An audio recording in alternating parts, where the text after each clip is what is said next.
Kenrick on Infuse TV with Dean Thomas, UFC veteran. Kenrick, what's happening, man? Doing great, Welcome to my home. You know, this is my home. Y'all see me, I'm decked out in a fresh kimono. Just got done practicing, getting the soldiers ready. I'm sitting here with my man, Kenrick Thomas. What's it been like since you moved into this new facility? I think it's beautiful. Yeah, I love it, man. Like, you know, we've been moving around a lot. And I mean, that's pretty common for, you know, martial arts schools to move around and keep it moving. But I think we found a home here. You know, we got our own kind of separate building, our own parking spaces.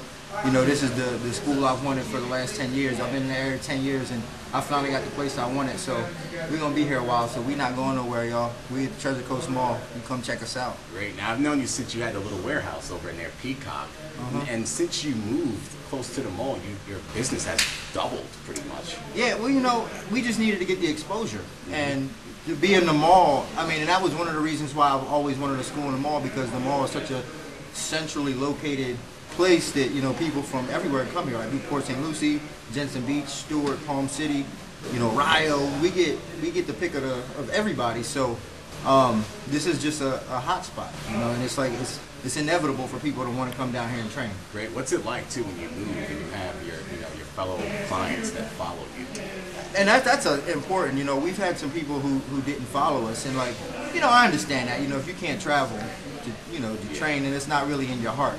And for those that did travel with us and have been with us since the beginning and saw us move, my first school I opened up on Leonard Road, and I've had people who stuck it out with me since then. So like, you know, that means a lot to me. You know, for somebody, it's like family to me, blood for somebody to, you know, and not even from then, but even from the warehouse or the other school we had on US 1, or when we had the school in Stewart, when people stick with me, that's like blood to me. And you also combined the two schools, St. Lucie and Treasure Coast. Yeah. How did that come about? Well, you know, it got hard for me. I mean, and I could have kept both places. I could have kept the place in Stewart and had one in Port St. Lucie, but I felt like quality, the quality of both places was suffering because, you know, I was going back and forth, and I felt that if I had, you know, my best instructors from each place, and we got in one place and put everybody together, that the quality of our training would increase. And it certainly has. Like when we first moved into the mall, I saw it then, because I had not only just my instructors, but I had all the best guys from each place training with each other. So, man, it's just been nothing but love. Good. Now, recently you took a couple of your fighters down to Coconut Creek to train. What's it like taking them back to the motherland where it all started? Well, you know, you know, that's it's cool for me because I feel like the father taking my kids down there, because, you know, that was where I got started. Well, I mean, I had been established when I got down there, but I helped grow the American Top Team franchise. And to be able to take guys down there and for them to get respect from those above me, you know, between, you know, Liborio and Conan, you know, for them to, you know, say, hey, man, that's a good guy, man, bring that guy back, or man, we like that guy. You know, that means a lot to me, because I know I homegrown everybody here, and all the guys that stay here, they came from what I gave them. And to bring them back to the motherland is like, man, heart, you know what I'm saying? That's in my heart. Great. Not only that, too, the experience the fighters feel when you bring them down there. I mean, I spoke with Donnie Bush, and he said it was one of the best experiences he's ever had in his life. Yeah, I mean, you can't get no better than that, really. I mean, there's a couple of places in the country that have that type of level of training. And, you know, you can go in the room any given day and see, you know, 10 UFC guys getting ready, Bellator guys, you know, guys World Series. I mean, just every organization, every major organization in the world, and just not only that, but just the coaching staff. I mean, when you talk about like Ricardo Liborio, his lineage, and how closely related he is to Carlson Gracie, who was, in my opinion, the real father of what modern MMA looked like. And no disrespect to Helio, but, you know, his MMA style wasn't really MMA style, it was more self-defense. But when you talk about the sport aspect of MMA, Carlson Gracie was the one who defended the family, and Liborio was directly up underneath him. So, and that's where we come from. That's the background we got. So what I'm giving to them is directly related to Liborio, which is directly passed down from Carlson Gracie. Great. Now, Rise of Warrior, you got two fighters fighting on there, Dylan and Charles Moreland. Charles Moreland's got a title fight. What's it like when you're preparing one of your fighters for a title fight? Well, you know, I try not to get into like the stakes all that much, you know. I mean, at the end of the day, it's just another fight. And I mean, obviously, you know, we want to come back with that strap, but you know, it doesn't change the reality that it's going to, you fighting another guy with 2 hands and 2 feet, and he has a skill set, and you have a skill set that you have to try to overcome his skill set. So I try not to look too far ahead and say, oh man, it's for the title, we got to train harder.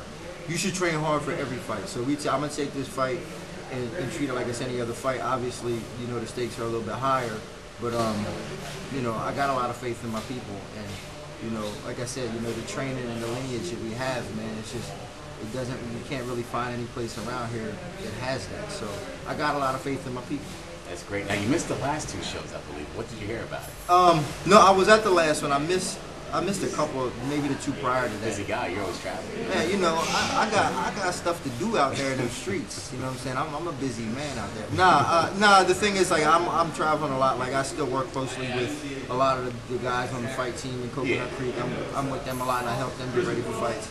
So sometimes I just can't be here. But you know, but everybody knows where my heart is. You know, I train in other places, like as far as like, but that's just to increase my knowledge to bring back here. Everybody knows where my heart is. So like, I can go down to Coconut Creek and train, or go to, you know, HC Wellington, or I got my other schools in Orlando, Longwood, Winter Springs, Orlando Airport, and I train with them guys.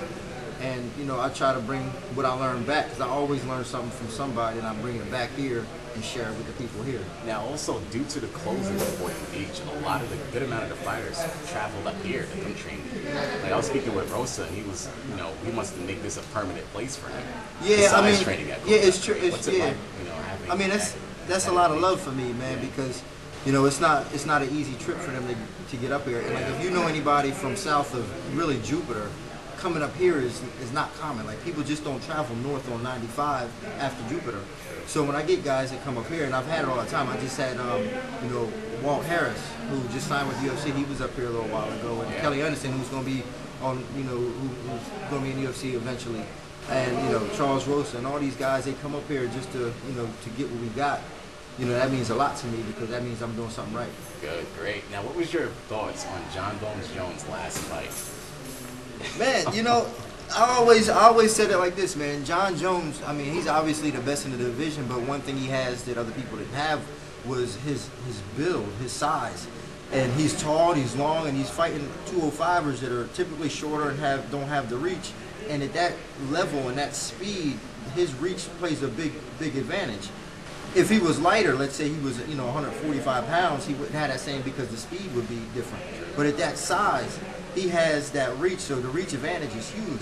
Now, he fought Alexander Gustafsson, who was the same size, even a little bit taller, which took away that element and that advantage that he has. So, you know, it came down to a dogfight, man. And I say one thing, you know, it showed that John Jones is a true champion. He fights like a true champion, because he didn't have an easy fight, and he fought his heart out, and he still won. Now, some people may say he lost, but, you know, at the end of the day, he got his hand raised. Either way, whether he won or lost, he fought like a true champ. It was good, because a lot of the fights I saw him fight, he went off of clear talent. He actually really had to really fight. Yeah, and that's the thing that people, you know, don't understand. Like, everybody just, oh man, he does this, he does that. But when it came down to it, he could fight. I mean, he came down, and that's where the training comes in. Sure. Because if you don't train hard and you just a talented guy, you throw a hard punch, or you got a couple kicks, a couple tricks up your sleeve. If you don't train hard, it will be exposed when you're in a dogfight. He was in a dogfight, and you saw what came out of him. That champion. That's correct. Thanks a lot, man. Man, I appreciate it. Man, y'all come check out the Rise of a Warrior, November 2nd, Rise of a Warrior at the Defense Center in Fort Pierce. I'm going to be there. Harry's going to be there. Come check out Charles Moreland and Dylan Bryson as they do their thing. Infuse TV.